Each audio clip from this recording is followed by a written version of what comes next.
Bayangkan jika aku katakan bahwa pernah ada seorang raja yang begitu cacat secara fisik, hingga bangsanya sendiri percaya bahwa ia adalah hasil kutukan iblis. Seorang penguasa yang bahkan dalam istananya sendiri dipanggil dengan julukan menyeramkan, El Hechizado, yang terkutuk. Tapi, kutukan itu bukan datang dari sihir hitam atau kekuatan gaib. Yang lebih menakutkan, ia dikutuk oleh sesuatu yang jauh lebih nyata dan tak terhindarkan, darah bangsawannya sendiri. Inilah kisah tragis Charles II dari Spanyol, raja terakhir dari dinasti Habsburg Spanyol, yang tubuhnya menjadi bukti hidup kehancuran genetik akibat pernikahan antar keluarga kerajaan yang berulang-ulang.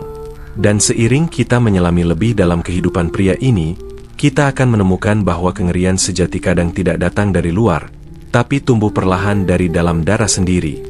Kisah ini dimulai dengan kelahiran seorang anak laki-laki di tahun 1661, anak dari Raja Philip IV dan Mariana dari Austria.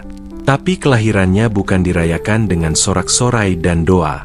Justru, dari detik pertama, ada yang tampak sangat salah dengan sang bayi kerajaan.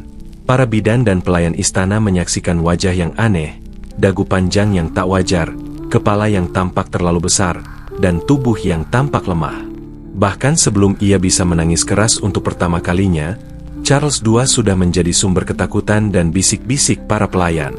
Raja Philip dan Ratu Mariana adalah paman dan keponakan. Sama seperti generasi sebelum mereka, pernikahan antar kerabat sudah menjadi tradisi keluarga Habsburg demi menjaga kekuasaan tetap dalam lingkaran yang sempit. Sepupu menikah dengan sepupu, paman menikahi keponakan. Dalam silsilah keluarga Charles II, seseorang bisa menjadi paman, sepupu, dan kakek pada saat bersamaan. Dan dari ikatan-ikatan darah yang melingkar itulah, lahir Charles, anak dari darah yang tak lagi bervariasi, melainkan mengandung penyakit bawaan yang terakumulasi selama berabad-abad. Salah satu warisan paling menonjol dari percampuran genetik ini adalah deformitas rahangnya. Orang-orang menyebutnya dengan istilah Habsburg Jaw, rahang Habsburg, di mana rahang bawah begitu menonjol ke depan, hingga mulut tidak bisa ditutup dengan normal. Saat Charles dewasa dan mulai tampil sebagai raja, para duta besar yang datang ke istana Spanyol sering tercengang bukan karena kemegahan istana, tapi karena penampilan raja mereka. Rahangnya terlalu panjang, mulutnya terbuka terus-menerus seperti pintu yang rusak, dan setiap kata yang keluar terdengar seperti gumaman tak jelas. Masalah itu tidak hanya memalukan secara visual, tapi juga menyiksa secara praktis. Giginya tidak bisa bersatu dengan benar, menyebabkan ia tak mampu mengunyah makanan. Ia tidak bisa menikmati makanan seperti orang lain. Dapur kerajaan harus menyiapkan semua makanan dalam bentuk bubur atau cairan. Bahkan sup pun akan menetes dari mulutnya, dan makanan padat akan jatuh sebelum sempat ditelan. Para pelayan harus terus menyeka liur dari dagunya selama jamuan makan. Makan malam kerajaan yang seharusnya menjadi puncak kemegahan malah berubah menjadi tontonan penuh rasa iba. Dan bukan hanya makan yang jadi masalah. Berbicara pun menjadi perjuangan tersendiri. Suaranya terdengar berat, tersendat, dan seringkali tidak dimengerti. Bukan karena bahasa, tapi karena bentuk mulutnya membuat artikulasi menjadi mustahil. Bahkan bangsawan dan pelayannya sendiri kadang tak paham apa yang diucapkannya. Dalam surat-surat pribadi, Ratu Mariana menulis kekhawatirannya bahwa anaknya bisa mati saat tidur karena lidahnya menyumbat tenggorokan. Tetapi penderitaan Charles tidak berhenti pada wajahnya. Saat kita melihat tubuhnya secara keseluruhan, yang terlihat adalah sebuah struktur tubuh yang tampaknya tidak disusun oleh alam, melainkan oleh percobaan gagal. Di usia 35 tahun, Charles terlihat seperti anak yang kurus kering, bukan raja dewasa. Tingginya hanya sekitar 135 cm, tubuhnya kecil dan lemah, dengan kepala yang tampak terlalu besar untuk lehernya yang kurus. Punggungnya melengkung, dan ia berjalan dengan cara terseret seperti orang tua. Yang lebih mengejutkan, Charles baru bisa berjalan saat berusia 8 tahun. Sementara kebanyakan anak sudah berlari pada usia 2 tahun, Charles masih duduk di lantai, tak mampu menopang tubuhnya sendiri. Ketika akhirnya bisa berjalan, langkahnya tidak stabil, sering terhuyung dan harus berpegangan pada dinding atau perabotan. Kelemahan fisiknya juga tercermin dalam kecerdasannya.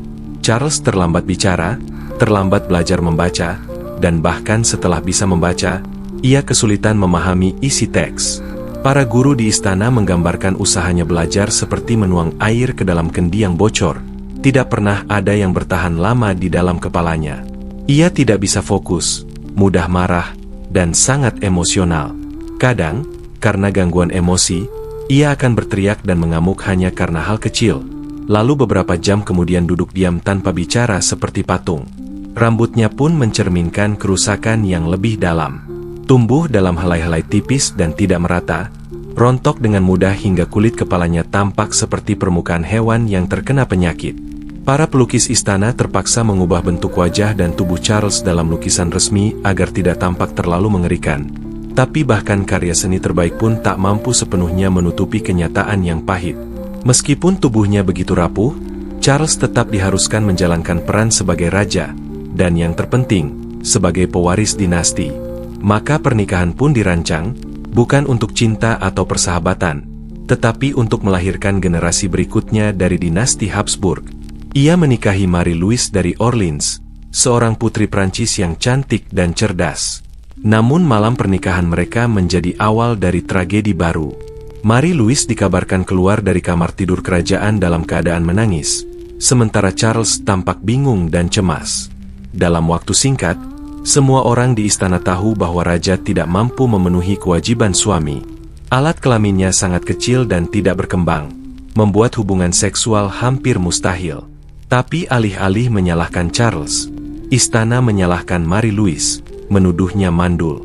Ia dipaksa menjalani pemeriksaan medis yang menyakitkan, diberi ramuan-ramuan pahit, bahkan dicurigai sebagai penyebab kegagalan kerajaan. Depresi menghantui Marie-Louise. Ia yang sebelumnya ceria dan aktif berubah menjadi wanita yang hanya berdoa dan menangis. Ia tidak bisa memberi keturunan, bukan karena kesalahan sendiri, melainkan karena suaminya secara biologis tidak mampu. Ketika ia meninggal di usia muda, rumor menyebar bahwa ia mungkin perlahan diracuni oleh ramuan-ramuan yang diberikan secara paksa. Charles menikah lagi dengan Maria Anna dari Neuburg. Namun kali ini, situasinya lebih buruk. Tubuh Charles semakin memburuk, dan harapan akan keturunan makin menipis. Maria Anna dalam surat-surat pribadinya mengungkapkan ketakutannya atas penampilan suaminya, dan bahwa harapan untuk melahirkan pewaris adalah hayalan belaka. Istana memanggil tabib dari seluruh Eropa, mencoba pengobatan dari buku kuno, bahkan sampai pada titik mencoba sihir dan doa-doa. Charles diperiksa, diukur, dan dipermalukan secara fisik oleh para dokter yang mencari cara agar ia bisa berfungsi. Namun masalahnya bukan medis. Ini adalah kehancuran dari dalam, hasil dari pernikahan darah yang terlalu dekat selama ratusan tahun. Eropa tahu waktunya hampir habis. Ketika Charles mati, kerajaan akan hancur bersamanya. Dan mereka semua bersiap menyambut kekosongan kekuasaan yang akan segera datang. Ketika semua cara telah dicoba, ketika pengobatan dari tabib terbaik Eropa gagal dan harapan untuk memiliki keturunan pupus, istana Spanyol mengambil langkah yang jauh lebih gelap. Jika ilmu pengetahuan tak bisa menyembuhkan Charles II, maka satu-satunya penjelasan yang tersisa bagi para bangsawan dan rakyat adalah dunia gaib. Maka, dimulailah salah satu bab paling aneh dalam sejarah monarki Eropa, upaya penyembuhan spiritual melalui eksorsisme. Para imam kerajaan meyakini bahwa Raja Charles II tidak sakit secara fisik semata, tapi telah dirasuki oleh kekuatan gelap. Mereka menyebut bahwa iblis telah merasuk dalam tubuh raja, menggerogoti kekuatannya dari dalam, membuatnya tak mampu berpikir jernih, berbicara dengan lancar, atau menghasilkan keturunan. Tuduhan bahwa Charles terkena ilmu sihir dan santet tersebar luas. Bahkan diyakini bahwa penyakitnya diturunkan oleh para penyihir yang membenci kekuasaan Habsburg. Maka, ritual pengusiran setan pun dirancang, tidak di kapel rahasia atau tempat sunyi, melainkan di ruang tahta yang megah, di tengah-tengah simbol kekuasaan dan kemuliaan kerajaan. Di hadapan para bangsawan, diplomat asing, dan pejabat tinggi gereja, Raja Spanyol, seorang manusia yang sudah begitu lemah dan kebingungan, dijadikan pusat upacara spiritual. Seorang imam bernama Pastor Froilan Diaz memimpin ritual ini. Ia meyakini bahwa tubuh Charles dihuni oleh puluhan iblis, masing-masing bertanggung jawab atas bagian tubuh yang rusak. Salah satu iblis, katanya, menguasai paru-parunya. Yang lain merasuki otaknya. Bahkan ada yang mendiami rahang Charles, membuatnya tak mampu berbicara jelas. Dalam ritual-ritual itu, Charles dipaksa meminum air suci yang dicampur dengan serbuk tulang relik suci. Campuran itu sering membuatnya muntah hebat. Tubuhnya bergetar hebat, matanya terbalik ke belakang, dan kadang ia kehilangan kesadaran. Bagi para imam, muntahan itu bukan reaksi tubuh terhadap air kotor, melainkan bukti bahwa iblis sedang keluar. Setiap kali Charles jatuh pingsan, para imam berteriak bahwa setan telah dikalahkan. Ritual eksorsisme berlangsung selama berjam-jam. Charles yang tubuhnya sudah lemah harus menerima tekanan luar biasa. Salib panas ditekan ke kulitnya, air suci dipercikan ke wajah dan tubuhnya. Doa-doa Latin diucapkan keras-keras sementara ia disuruh mengulanginya walau tak paham. Kadang tubuhnya gemetar dan menangis. Tak jarang pula ia hanya terdiam, tampak hilang dalam pikirannya sendiri. Namun setiap kali eksorsisme berakhir, Charles merasa sedikit lebih baik. Sakitnya mereda untuk sementara. Ia mulai percaya bahwa pengusiran setan memang bisa menyembuhkannya. Efek sugesti ini membuat Charles sendiri meminta lebih banyak eksorsisme saat rasa sakit kembali datang. Ia menjadi seperti anak kecil yang memohon pertolongan dari orang dewasa, percaya penuh bahwa penderitaannya bisa lenyap jika ritual diulangi. Para imam yang awalnya melakukan ritual dalam suasana resmi, mulai mengadakan pembersihan spiritual skala besar. Pada tahun 1698, Pastor Diaz mengumumkan bahwa bukan hanya Charles yang dirasuki, tetapi seluruh istana kerajaan Spanyol telah menjadi sarang setan. Dengan restu gereja dan kekuasaan raja, mereka melakukan penyucian istana. Segala benda yang diduga terkontaminasi oleh sihir, meja, kursi, pakaian, lukisan, bahkan bingkisan dari istana asing, dikumpulkan di halaman dan dibakar. Para pelayan diperintahkan untuk menyisir setiap ruangan, mencari benda apapun yang mencurigakan. Nyala api dari tumpukan barang-barang terbakar menyala selama berhari-hari, sementara para imam mengucap doa pengusiran setan dari balik asap yang mengepul. Charles menyaksikan semua ini dengan tatapan kosong dan pasrah. Saat Pastor Diaz menyatakan bahwa ia berhasil mengusir 47 setan dari tubuh sang raja, Charles hanya mengangguk, kelelahan. Tubuhnya sudah tak sanggup lagi menerima siksaan spiritual yang berkedok penyembuhan.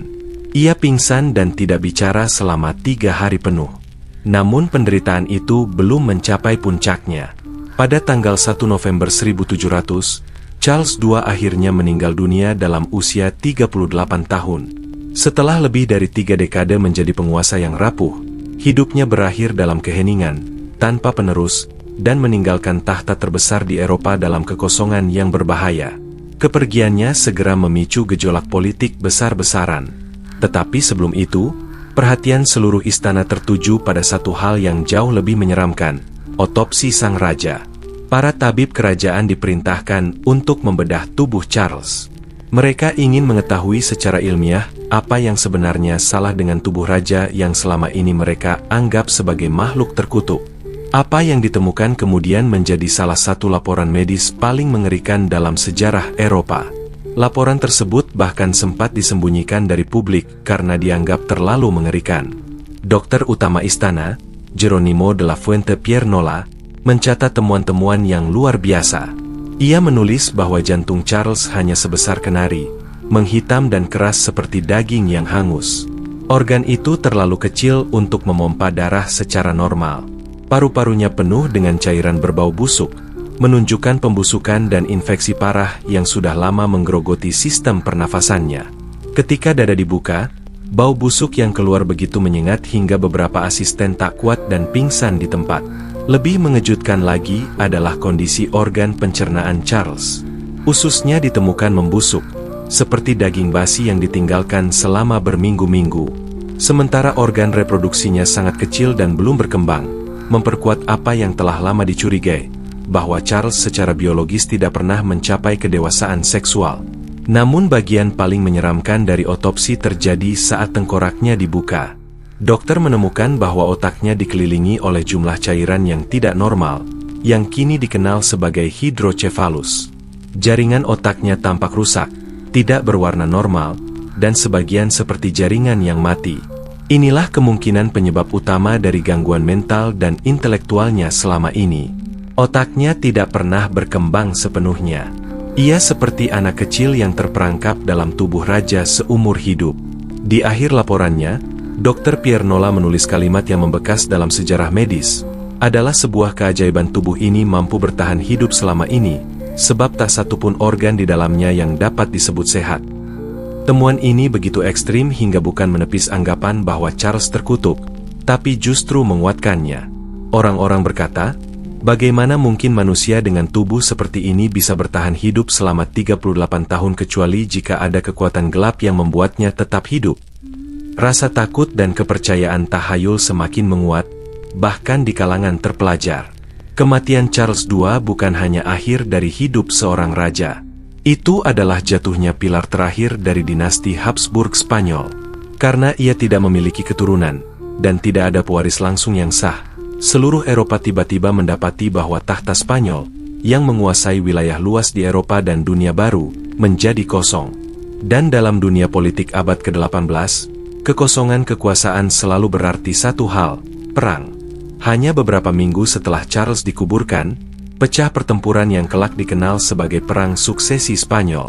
Prancis, Austria, Inggris, dan banyak negara lain terlibat. Mereka mengklaim hak atas tahta Spanyol, masing-masing dengan alasan dan ambisi mereka sendiri. Perang ini berlangsung selama lebih dari 1 dekade, melibatkan puluhan pertempuran besar, mengubah peta politik Eropa, dan menyebabkan kematian ratusan ribu orang. Dan semua itu, seluruh penderitaan Charles, kematiannya, dan perang berdarah yang mengikutinya, berakar dari satu kesalahan besar yang dilakukan selama berabad-abad, obsesi terhadap kemurnian darah. Keluarga Habsburg, dalam upaya menjaga kekuasaan tetap dalam lingkaran mereka, telah menikahkan kerabat dekat selama generasi demi generasi, hingga akhirnya menciptakan seorang raja yang tak mampu memerintah, tak mampu berbicara, tak mampu makan, dan bahkan tak mampu menciptakan penerus. Sebuah kerajaan yang dibangun atas dasar kontrol total, akhirnya dihancurkan oleh tubuh seorang pria yang diciptakan dari warisan darah yang terlalu murni untuk bertahan. Sebuah kisah yang memperingatkan dunia bahwa kekuasaan yang absolut, jika dikejar tanpa batas, akan menghancurkan dirinya sendiri, bukan oleh revolusi, bukan oleh musuh, tapi oleh tubuh raja yang perlahan runtuh dari dalam.